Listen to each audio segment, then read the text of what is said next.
नमस्कार, स्वागत है आप सभी का शिक्षा सिटी के यूट्यूब चैनल में। दोस्तों, आरआरबी एनटीपीसी की जो टेस्ट सीरीज चला रहे हैं हम उसको आज हम और आगे बढ़ाएंगे तथा इस वीडियो में हम जो टेस्ट सीरीज हमारी उसके 26वें भाग को इस वीडियो में हम पूरे विस्तार में कवर करेंगे। तो चलिए वीडियो को शुरू करते हैं और देख लेते हैं आज की हमारी जो 26वें नंबर की टेस्ट सीरीज है इसमें हमने कौन कौन से इंपॉर्टेंट जीके, जीएस और करंट अफेयर्स के प्रश्नों को सम्मिलित किया है। तो चलिए वीडियो को शुरू करते हैं। पहला इंपॉर्टेंट प्रश्न हमारा है, प्यासी भूमि का देश की जो उपमा है निम्नलिखित में से किसको दी जाती है। काफी इंपॉर्टेंट प्रश्न है। तो प्यासी भूमि के देश की जो उपमा है वह किसको हम देते हैं। तो इसका राइट आंसर आपका हो जाएगा ऑस्ट्रेलिया महाद्वीप को, यानी राइट आंसर आपका हो जाएगा ऑप्शन ए, जो ऑस्ट्रेलिया महाद्वीप है इसको प्यासी भूमि का देश की उपमा दी जाती है। तो आप इसे याद रखिएगा, ऑप्शन जो ए है इसका बिल्कुल सही है। तथा जो सबसे छोटा महाद्वीप है विश्व का वह ऑस्ट्रेलिया महाद्वीप ही है, इसे भी आप ध्यान दीजिएगा। विश्व का सबसे छोटा महाद्वीप भी ऑस्ट्रेलिया को ही कहा जाता है।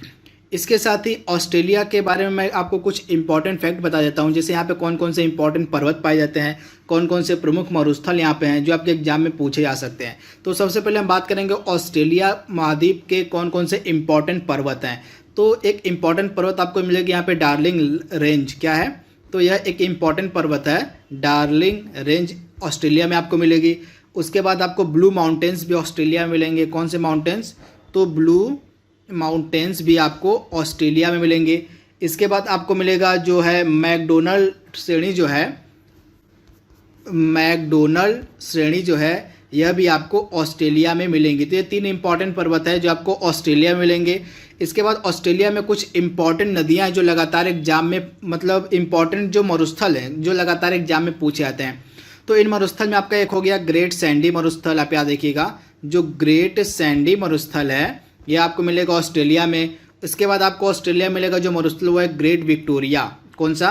तो ग्रेट विक्टोरिया मरुस्थल जो है यह भी आपको मिलेगा ऑस्ट्रेलिया में।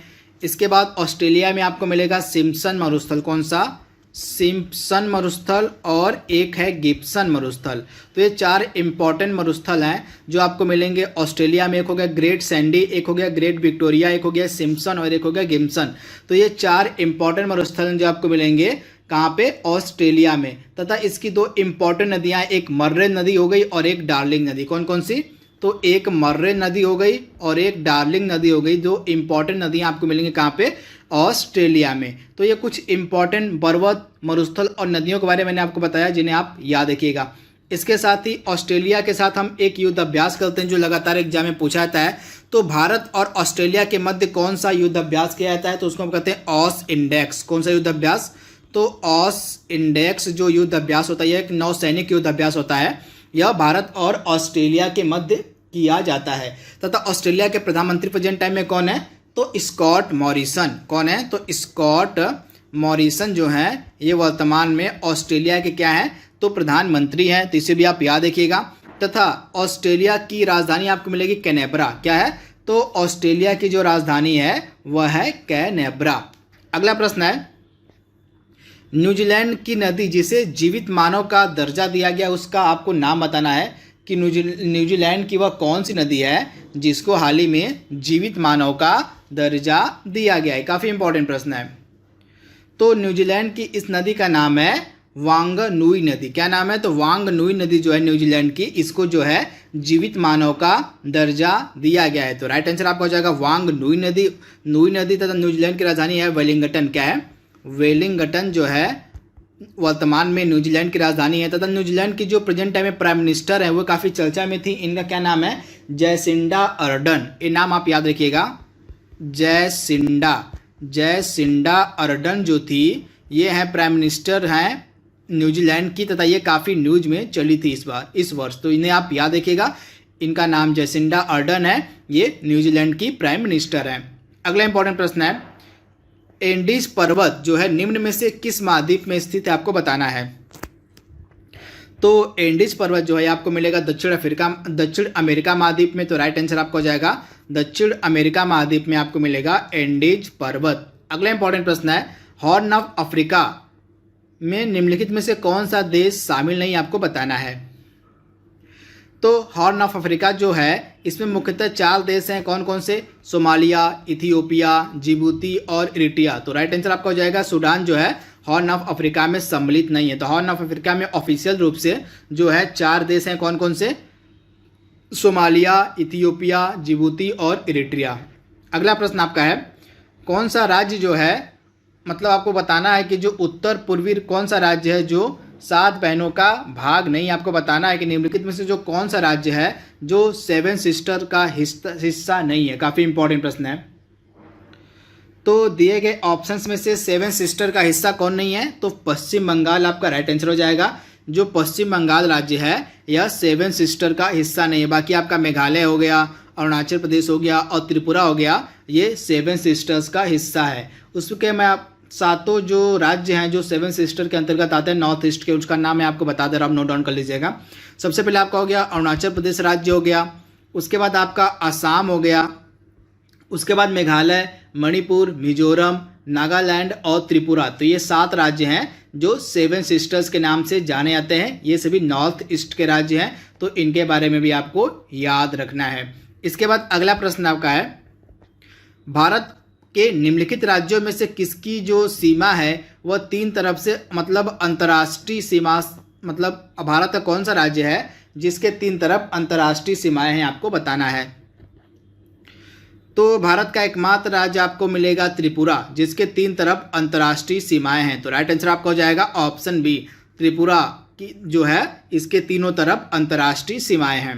अगला प्रश्न है, साधारण मानव में गुणसूत्र कितने होते हैं, आपको बताना। जो मानव होते हैं, मतलब साधारण मानव में जो गुणसूत्रों की संख्या होती है वो कितनी होती है? काफ़ी इंपॉर्टेंट प्रश्न है। तो साधारण मानव में जो गुणसूत्र होते हैं इनकी कुल संख्या आपको मिलेगी 46। तो राइट आंसर आपका हो जाएगा 46, यानी ऑप्शन ए। अगला प्रश्न है, मनुष्य की खोपड़ी में कुल कितनी हड्डियां होती हैं? तो मनुष्य की खोपड़ी में कुल कितनी अस्थियां होती हैं? तो राइट आंसर आपका हो जाएगा 28, यानी ऑप्शन जो इसका ए है बिल्कुल सही है। मनुष्य की खोपड़ी में टोटल जो है बोन्स की संख्या होती है 28। तो आप इसे याद रखिएगा। अगला प्रश्न है, निम्नलिखित में से कौन सा लवण जो है मानव हड्डियों में सर्वाधिक मात्रा में पाया जाता है? काफ़ी इंपॉर्टेंट प्रश्न भी है। तो इसका राइट आंसर हो जाएगा कैल्शियम फॉस्फेट जो है, कैल्शियम फॉस्फेट, यानी ऑप्शन ए। यह मानव हड्डियों में पाया जाने वाला सर्वाधिक मात्रा में लवण, मतलब यह जो लवण है कैल्शियम फॉस्फेट, यह सबसे अधिक मात्रा में मानव हड्डियों में पाया जाता है। तो राइट आंसर आपका हो जाएगा कैल्शियम फॉस्फेट। अगला प्रश्न है, मनुष्य के शरीर में जो है पसलियां जो होती हैं वह कितने जोड़ी होती, पसलियों का जोड़ा कितना होता है, आपको बताना है। तो मनुष्य के शरीर में टोटल 12 जोड़ी पसलियां होती हैं। तो राइट आंसर आपका हो जाएगा, मनुष्य के शरीर में जो है पसलियों को इंग्लिश में हम कहते हैं रिब्स। क्या कहते हैं? पसलियों को इंग्लिश में कहा जाता है रिब्स। तो जो पसलियां होती हैं मानव शरीर में टोटल 12 जोड़े होती हैं। तो राइट आंसर आपका हो जाएगा 12 जोड़े। अगला प्रश्न है, जो है आपको बताना है कि जो केंद्रीय डेयरी अनुसंधान संस्थान है, आपको यह निम्नलिखित में से किस जगह मिलेगा? काफ़ी इंपॉर्टेंट प्रश्न लगातार एग्जाम में पूछा गया है। तो केंद्रीय डेयरी अनुसंधान संस्थान आपको कहाँ मिलेगा? तो यह आपको मिलेगा हरियाणा के करनाल में। तो राइट आंसर आपको हो जाएगा हरियाणा के करनाल में जो है केंद्रीय डेयरी अनुसंधान संस्थान स्थित है। तो आप इसे याद रखिएगा। वहीं यह जो कटक ऑप्शन में दिया है, कटक आपको मिलेगा शहर उड़ीसा का है, तथा यहाँ पे आपको मिलेगा केंद्रीय चावल अनुसंधान संस्थान। कटक में क्या है? तो कटक में आपको मिलेगा केंद्रीय चावल अनुसंधान संस्थान। वहीं लखनऊ में कौन सा प्रसिद्ध संस्थान है? तो भारतीय गन्ना अनुसंधान संस्थान आपको मिलेगा लखनऊ में। और मैसूर में कौन सा प्रसिद्ध संस्थान है? तो केंद्रीय खाद्य प्रौद्योगिकी अनुसंधान संस्थान आपको मिलेगा मैसूर में। तो ये चारों इंपॉर्टेंट जगह हैं। इन चारों जगहों पे कुछ अनुसंधान संस्थान स्थापित किए गए हैं। जैसे कटक उड़ीसा का शहर है, यहाँ पे आपको मिलेगा क्या? केंद्रीय चावल अनुसंधान संस्थान। उसके बाद हरियाणा का एक शहर है करनाल, यहाँ पे आपको मिलेगा केंद्रीय डेयरी अनुसंधान संस्थान। वहीं उत्तर प्रदेश की राजधानी लखनऊ में आपको मिलेगा केंद्रीय मतलब भारतीय गन्ना अनुसंधान संस्थान। उसके बाद आपको मिलेगा मैसूर में क्या? तो मैसूर में आपको मिल जाएगा केंद्रीय खाद्य प्रौद्योगिकी अनुसंधान संस्थान। तो इन चारों जगहों के बारे में आपको पता होना चाहिए। अगला प्रश्न है, खानवा का युद्ध कब लड़ा गया था? काफ़ी इंपॉर्टेंट प्रश्न है। तो खानवा का युद्ध लड़ा गया था 1527 ईस्वी में। किसके बीच लड़ा गया था? तो बाबर और राणा सांगा के बीच। आप याद देखिएगा, बाबर और राणा सांगा के बीच जो है खानवा का युद्ध लड़ा गया था कब? 1527 ईस्वी में, तथा इसमें बाबर ने राणा सांगा को हरा दिया था। तो इसे भी आप ध्यान दीजिएगा। अगला प्रश्न है, विटामिन के का रासायनिक नाम आपको बताना है, क्या होता है? तो विटामिन के का रासायनिक नाम होता है फिलोक्विनोन। क्या होता है? तो विटामिन के का रासायनिक नाम होता है फिलोक्विनोन। तथा विटामिन के की कमी से कौन सा रोग होता है? तो शरीर में रक्त का थक्का न जमना जो है विटामिन के की कमी से होता है। तो आप इसे याद रखिएगा। वही थायमिन किसका रासायनिक नाम है? तो थायमिन आपको रासायनिक नाम मिल जाएगा विटामिन B1 का। विटामिन B1 का जो रासायनिक नाम है वह थायमिन होता है। और एस्कॉर्बिक एसिड किसका रासायनिक नाम है? तो एस्कॉर्बिक एसिड विटामिन जो C होता है इसका रासायनिक नाम है। और रेटिनॉल किसका रासायनिक नाम है? तो रेटिनॉल विटामिन A का रासायनिक नाम है। तो चारों आपको याद रखना है। रेटिनॉल विटामिन A का रासायनिक नाम है, एस्कॉर्बिक एसिड विटामिन C का रासायनिक नाम है, फिलोक्विनोन जो है विटामिन K का रासायनिक नाम है, और थायमिन विटामिन 1 का रासायनिक नाम है।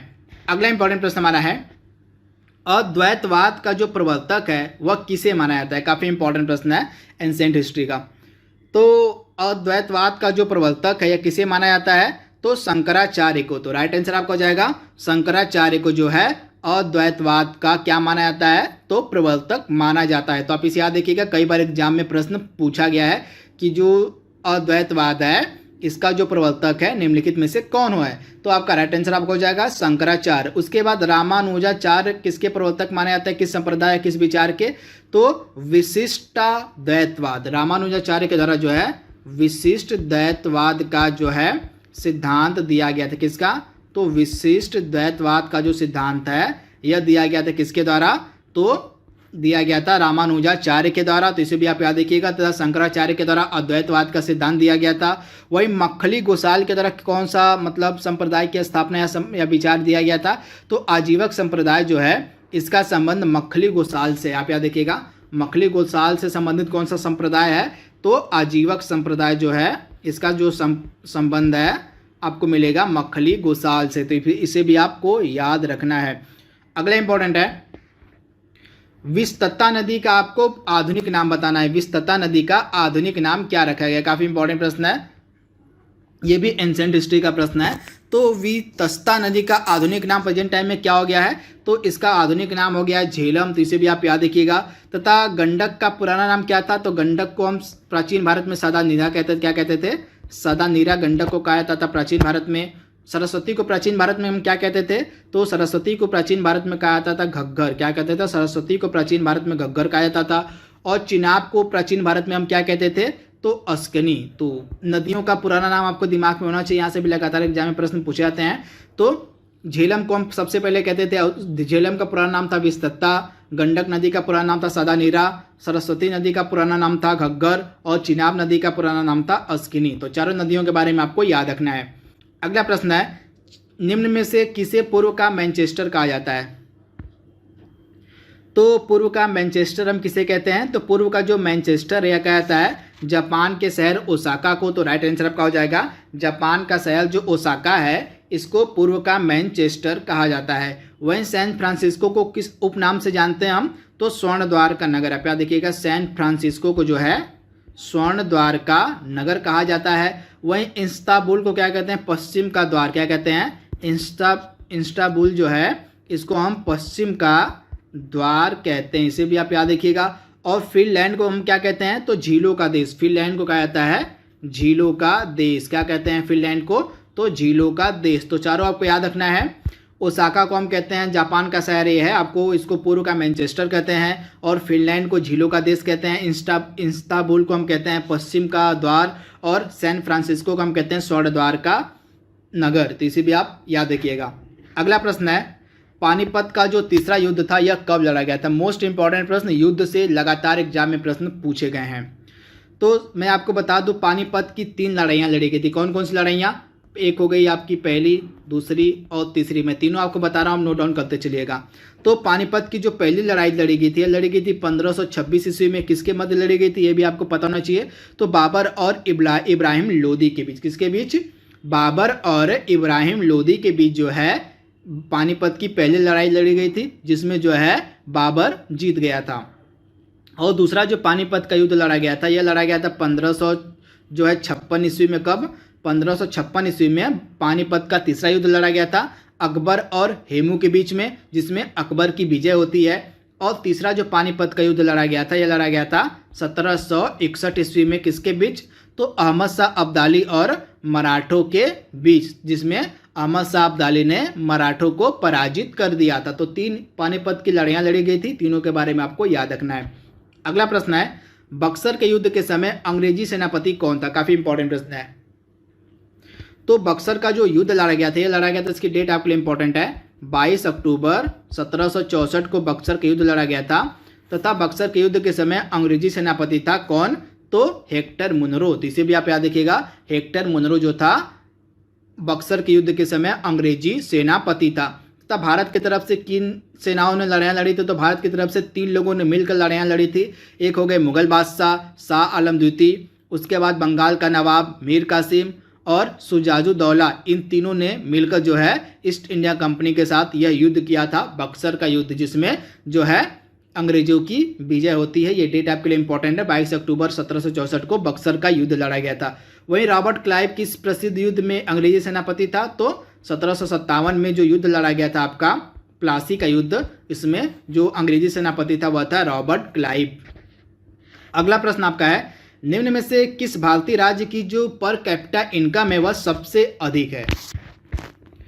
तो किस भारतीय राज्य की जो पर कैपिटा इनकम है आपको सबसे अधिक मिलेगी? तो यह भारतीय राज्य आपको मिलेगा गोवा। तो गोवा की जो पर कैपिटा इनकम है वह सर्वाधिक है, तो इसे भी आप याद रखिएगा, गोवा की जो पर कैपिटा इनकम है वह आपको सर्वाधिक मिलेगी। उसके बाद दिल्ली का है, इसे भी आप ध्यान दीजिएगा। और तीसरे नंबर पर आपको मिलेगा सिक्किम। तो भारत में सबसे ज़्यादा जो पर कैपिटा इनकम है सबसे ज़्यादा गोवा की है, उसके बाद जो दिल्ली की है और तीसरे नंबर पे सिक्किम है। अगला प्रश्न है, निम्नलिखित में से किस राज्य में सर्वाधिक वन क्षेत्रफल, मतलब वन क्षेत्रफल की दृष्टि से भारत का पहला राज्य कौन सा है? तो सर्वाधिक जो वन क्षेत्रफल है यह मिलेगा आपको मध्य प्रदेश में। तो राइट आंसर आपका हो जाएगा मध्य प्रदेश। अब हम करंट अफेयर्स के प्रश्नों को सॉल्व करेंगे। तो करंट अफेयर्स का पहला प्रश्न हमारा है, पीएम स्वनिधि योजना जो हाल ही में स्टार्ट की गई थी प्रधानमंत्री नरेंद्र मोदी के द्वारा, आपको बताना है कि इस पीएम स्वनिधि योजना के तहत किसको जो है लोन उपलब्ध कराया जाता है। काफ़ी इंपॉर्टेंट प्रश्न है। तो जितने भी स्ट्रीट वेंडर होते हैं उनको जो है पीएम स्वनिधि योजना के तहत ऋण मुहैया कराया जाता है। तो राइट आंसर आपका हो जाएगा स्ट्रीट वेंडर, यानी ऑप्शन सी। अगला है, निम्न में से किस बैंक ने डिश टीवी में 14.19% की हिस्सेदारी खरीदी है? तो वह कौन सा बैंक है जिसके द्वारा डिश टीवी में 24.19% की हिस्सेदारी खरीदी गई है? तो यह बैंक है यस बैंक। तो राइट आंसर आपका हो जाएगा यस बैंक। अगला प्रश्न है, निम्न में से किस राज्य के द्वारा मुख्यमंत्री स्वरोजगार योजना प्रारंभ किया गया? तो प्रवासी मजदूरों के लिए जो है यह मुख्यमंत्री स्वरोजगार योजना प्रारंभ की गई थी उत्तराखंड की गवर्नमेंट के द्वारा। तो राइट आंसर आपको हो जाएगा उत्तराखंड। यहाँ पे ऑप्शन में नहीं है तो यहाँ पे उत्तराखंड हो जाएगा। क्या हो जाएगा? उत्तराखंड की गवर्नमेंट की द्वारा जो है मुख्यमंत्री स्वरोजगार योजना प्रारंभ की गई थी। अगला प्रश्न है, हाल ही में किसे ओलंपिक पैनल कमीशन का सदस्य बनाया गया है? काफ़ी इंपॉर्टेंट प्रश्न है। तो हाल ही में ओलंपिक पैनल कमीशन का जो सदस्य है यह बनाया गया है नरेंद्र बत्रा को। तो राइट आंसर आपको हो जाएगा नरेंद्र बत्रा। अगला प्रश्न है, नेशनल कैरियर सर्विस पोर्टल किस मतलब निम्न में से किस मंत्रालय की पहल है? आपको बताना है।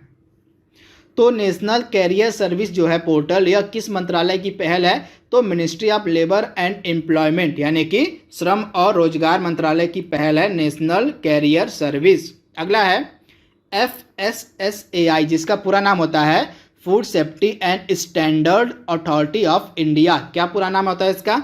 Food safety and standards authority of India का जो है CEO किसे बनाया गया आपको बताना है।